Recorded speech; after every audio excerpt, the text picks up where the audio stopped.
ہر عبادت کے 3 درجے ہوتے ہیں. ایک خاص ہوتا ہے، ایک اس سے تھوڑا کم ہوتا ہے، ایک اس سے بھی کم ہوتا ہے.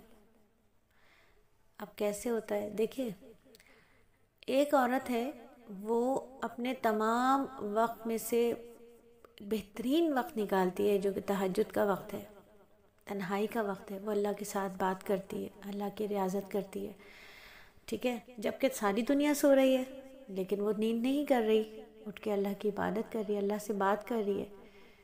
ایک ہے جو پوری رات جاگ رہی تھی، اس نے جاگتے جاگتے میں اپنا موبائل چھوڑا، سائڈ پہ رکھا، 2 رکعت نماز پڑھ لی. اور ایک ہے جو سوتی رہی. تو کیا تینوں برابر ہو سکتی ہیں؟ نہیں ہو سکتی نا. اسی طریقے سے ایک خاتون ہے جو پورا وقت چلتے پھرتے، اٹھتے بیٹھتے، سوتے جاگتے کوشش کرتی ہیں درود شریف پڑھے. ایک خاتون ہے جو پورا وقت تو پڑھتی ہیں لیکن دن کا وہ وقت جو بالکل فارغ تھا، کسی کام میں نہیں مصروف تھی، وہ اس وقت بہت اہتمام کے ساتھ وضو کرتی ہیں، 2 رکعت نماز پڑھتی ہیں، توبہ کی. اس کے بعد وہ اپنی جائے نماز پر بیٹھ کر بہت ہی خوبصورت انداز سے تصور کرتی ہیں کہ وہ اس وقت روضہ رسول میں موجود ہیں اور نبی صلی اللہ علیہ وآلہ وسلم کے روضہ مبارک میں جا کر کے وہ نبی کو اپنا درود سلام پیش کر رہی ہیں. تو کیا وہ خاتون جو اپنے فارغ وقت میں دوسری عورتوں سے باتیں کرنے میں مصروف رہیں، اور یہ خاتون جنہوں نے اپنے وقت کو فارغ کیا اور یہ تصور باندھنے کے لیے کہ وہ روضہ رسول میں حاضر ہوں گی، تو کیسے درود و سلام پیش کریں گی؟ دونوں برابر ہو سکتی ہیں؟ پھر ان کی طرف پہ ضرور ان کو مدینے کی حاضری بھی تو آئے گی نا. جو تصوروں میں گنبد خضرا کو دیکھے گا تو کیا نبی صلی اللہ علیہ وآلہ وسلم تک اس کی یہ طرف نہیں پہنچے گی؟ کیا نبی صلی اللہ علیہ وآلہ وسلم اسے اپنے گنبد خضرا کی بالکل سامنے کے سامنے زیارت کروانے کے لیے اپنے در تک نہیں بلانے کا حکم فرمائیں گے؟ تو ہمیں کیا کرنا ہے؟ درود و سلام کے گلدستے بنانے ہیں، خاص طور پر وقت نکال کر ادب کے ساتھ جائے نماز پر اپنی حاجات پڑھنے کے، صلاۃ الحاجات، صلاۃ التوبہ، صلاۃ الشکرانہ پڑھنے کے بعد نبی صلی اللہ علیہ وآلہ وسلم کے لیے درود و سلام کے گلدستے بنانے ہیں. جیسے ایک مالن ہوتی ہے نا، وہ اپنے پھولوں کے ہار بناتی ہے خوبصورت خوبصورت. پھول والے کی دکان پر جائیں آپ تو ایک پھول والے کی دکان پر آپ کو پھول رکھے ہوئے نظر آئیں، خالی شاخوں سمیت، ڈنڈیوں سمیت پھول رکھے ہوئے نظر آئیں، جبکہ اس کے برابر والے کی دکان پر دوسرا پھول والا بہت محنت کے ساتھ انہی شاخوں کو سمیٹ کر خوبصورت انداز میں ارینج کر کے بہت خوبصورت گلدستہ بنا دے، بکے بنا دے. تو کیا وہ دونوں پھول والے برابر ہو سکتے ہیں آپ کی نگاہ میں؟ نہیں ہو سکتے نا.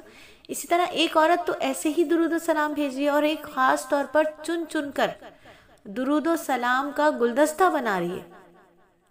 تصور کرتی ہے کہ درود ابراہیمی ایک بڑا گلاب کا پھول ہے، روشن خوبصورت لال سرخ گلاب کا پھول ہے، درود ابراہیمی ہے، وہ لگاؤں.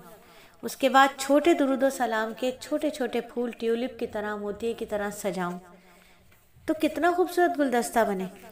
اللہم صلی علی محمد کا گلدستہ پھول لگا دوں، اللہم صلی علی محمد النبی الامی وعلی آلہ وسلم تسلیمہ کا پھول لگا دوں، پھر اللہم صلی علی محمد نبی الامی وعلی آلہ وسلم تسلیمہ کا پھول لگا دوں، نبی الامی صلی اللہ علیہ وآلہ وسلم تسلیمہ کا پھول لگا دوں. پھر کتنے سارے چھوٹے چھوٹے درود ہوتے ہیں، وہ درود و سلام چھوٹے چھوٹے پھول وہ لگا دوں. پھر ایک بڑا درود ابراہیمی کا پھول لگا دوں.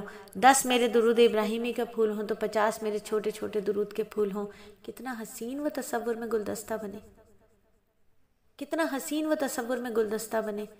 پھر اپنے نام کا ایک کارڈ لگا دوں کہ اللہ کے رسول یہ بنت فلاں کی طرف سے آپ کی بارگاہ میں پیش کیا جا رہا ہے ہدیے کے طور پہ. تو پھر یہ فرشتے جب یہ والا گلدستہ لے کے جائیں گے تو کیا میرا درود و سلام جو میں نے صرف برتن دھوتے ہوئے پڑھا تھا، یا میرا درود و سلام جو میں نے جھاڑو دیتے ہوئے پڑھا تھا، یا اس ولیہ کا درود و سلام جو اس نے اپنا تمام کاموں سے ہٹ کر وقت نکال کر ادب کے ساتھ مصلی پر بیٹھ کے پڑھا تھا، برابر ہو سکتا ہے؟ جبکہ وہ یہ وقت کہیں اور لغویات میں بھی ضائع کر سکتی تھی، لیکن اس نے اپنے وقت کو قیمتی ترین بنا لیا. تو یہ اور میرا درود و سلام اور اس کا درود و سلام برابر ہو سکتا ہے؟ تو پھر کیوں نہ آج یکم شعبان سے یکم رمضان تک ہم تھوڑا سا وقت نکالنے کی عادت ڈالیں کہ نبی صلی اللہ علیہ وآلہ وسلم پر درود و سلام بھیجنے کے لیے تھوڑا سا وقت نکال لیں، تھوڑا سا 10 منٹ کا وقت نکال لیں، صرف 10 منٹ. پورے مہینے ہم 10 منٹ کا وقت نکال کر اپنے نبی کی بارگاہ میں درود بھیجیں گے کہ ہم نیت کر لیں ابھی سے. رمضان کی تیاری میں یہ بہت ضروری چیز ہے. تو ایک فرشتہ جو نبی صلی اللہ علیہ وآلہ وسلم کے قبر اطہر پر متعین ہے، ساری دنیا کے درود و سلام نبی صلی اللہ علیہ وآلہ وسلم پر پہنچاتا ہے. پھر ایک حدیث میں ہے کہ اللہ کے بہت سے فرشتے زمین پر پھرتے ہیں، نبی صلی اللہ علیہ وآلہ وسلم تک امت کا درود و سلام پہنچاتے رہتے ہیں. اس لیے کہ جو فرشتہ قبر اطہر پر متعین ہے اس کا کام صرف یہ ہے کہ امت کا سلام نبی صلی اللہ علیہ وآلہ وسلم تک پہنچاتا ہے. اور یہ جو فرشتے ہیں سیاحین، یہ جو سیاح فرشتے ہیں، یہ کیا کرتے ہیں؟ یہ ذکر کے حلقوں کو تلاش کرتے ہیں. جہاں کہیں درود و سلام ملتا ہے یہ اس کو حضور صلی اللہ علیہ وآلہ وسلم تک پہنچاتے ہیں. دیکھیں نا، ایک عام مشاہدہ ہے نا کہ کسی بڑے کی خدمت میں اگر کوئی پیغام بھیجا جاتا ہے اور مجمع میں اس کو ذکر کیا جاتا ہے تو ہر شخص اس میں فخر اور تقرب سمجھتا ہے نا کہ وہ پیغام پہنچائے. اپنے اکابر، اپنے بزرگوں کا یہی منظر ہے، دیکھنے کی نوبت بھی آئی.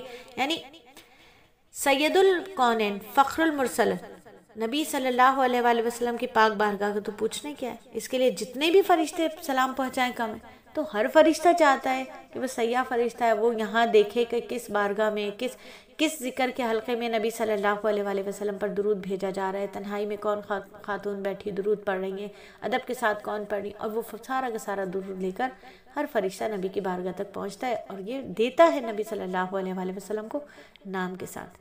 تو پھر کیوں نہ آج سے نیت کی جائے، یکم شعبان سے انشاءاللہ ایک مہینہ